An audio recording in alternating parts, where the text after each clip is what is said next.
সন্ত্রাসী দুর্নীতিবাজ যারা টাকা লুট করে তাদেরকে দেশে আর কেউ ক্ষমতায় দেখতে চায় না।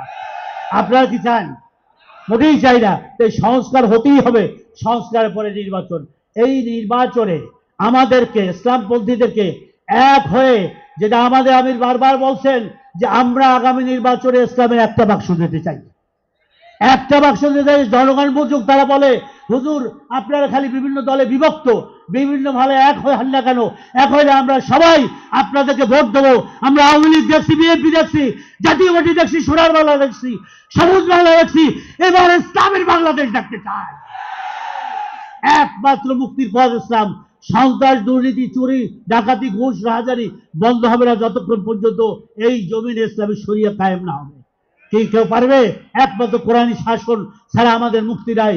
আসুন আমরা আগামী নির্বাচনে শপথ গ্রহণ করি, আল্লাহকে সাক্ষী রেখে আমরা সবাই এখান থেকে যাওয়ার পর গ্রামে গ্রামে, পাড়ায় পাড়ায়, মহল্লায় মহল্লায়, জেলায় জেলায়, থানায় থানায় আমরা ইসলামী আন্দোলনের হাত পাখার দুর্গ করে তুলব ইনশাআল্লাহ।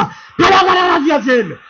আজ থেকে আমাদের নতুন শুরু হলো ইসলামী আন্দোলনের।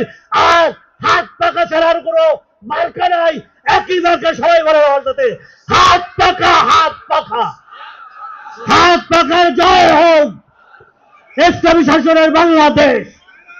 আমি আবারও বলতেছি, ঐক্যবদ্ধ ভাবে আমাদেরকে ইসলামী আন্দোলন হাত পাখা নিয়ে যাইতে হবে এবং টার্গেট ভিত্তিক প্রত্যেকটা সেন্টারে, কেন্দ্রে আমাদের এই যুবকরা আপনারা পাহারা দেবেন যে কোনো ফ্যাসিস্ট সরকার, কোনো ফ্যাসিস্ট, কোনো আপনার যাদের কালো টাকা, যাদের মাসেল ব্যয় বলা হয়, তারা যেন এই কেন্দ্রগুলো দখল করতে না পারে।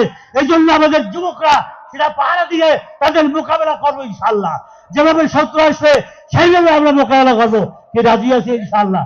তাহলে আমরা বলতে পারি আগামীতে ইনশাআল্লাহ ইসলামী আন্দোলন বাংলাদেশ ইনশাআল্লাহ সরকার গঠন করবে, ইসলামী সরকার গঠন করবে। পার্লামেন্টে 151 জনের বেশি সদস্য নিয়ে আমরা সরকার গঠন করব ইনশাআল্লাহ।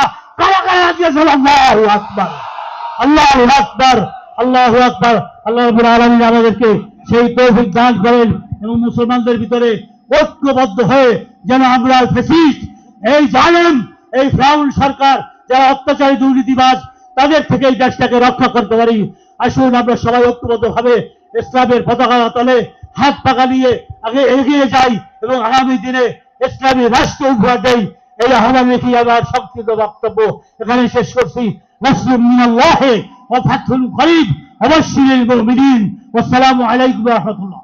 সংগ্রামী যুব ভাইরা, আজকের এই ৫ম জাতীয় যুব কনভেনশনে এই পর্যায়ে প্রধান অতিথির বক্তব্য রাখছেন ইসলামী আন্দোলন বাংলাদেশের